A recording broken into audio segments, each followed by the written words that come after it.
بسم اللہ الرحمن الرحیم۔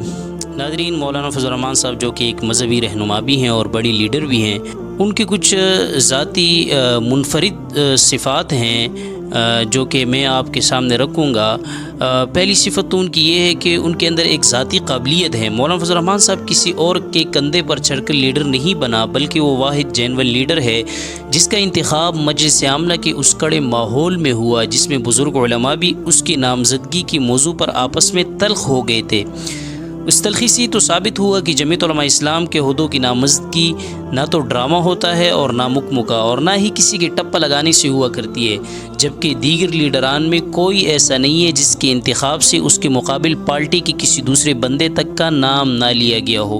مجھے بتایا جائے کہ جناب زرداری صاحب، میاں محمد نواز شریف صاحب، الطاف حسین صاحب اور عمران خان صاحب کیسے پارٹی سربراہ منتخب ہوئے۔ مزید توجہ چاہتا ہوں، سیاسی پارٹیوں کے بڑے لیڈر کبھی اپنے باہمی اختلاف کی بنا پر ہم خیال کارکنوں کو لے کر الگ دھڑے بنا لیا کرتے ہیں، مگر سیاسی تاریخ کی شاید یہ واحد مثال ہے کہ کسی کارکن کی خاطر کسی جماعت کے دو ایسے بڑے لیڈروں نے دھڑا بنا لیا ہو جو خود دنیاوی زندگی سے مستغنی رہتے ہو۔ جمعیت علماء اسلام کے سیکرٹری جنرل کے لیے کسی کارکن کی نامزدگی کرنا تھی۔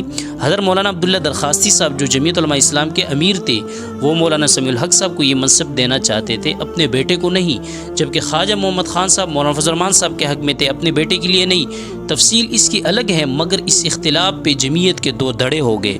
پھر یہ اعزاز بھی مولانا کے حصے میں آیا کہ چند برس بعد جمعیت علماء اسلام کے پہلے امیر مولانا عبداللہ درخواستی صاحب نے بھی واپس مولانا کی سرپرستی کرنا قبول کر لی، یعنی مولانا فضل الرحمان صاحب اپنی بنیادی جماعت کے دونوں دھڑوں کے دونوں سربراہان کا متفقہ انتخاب ٹھہرائے۔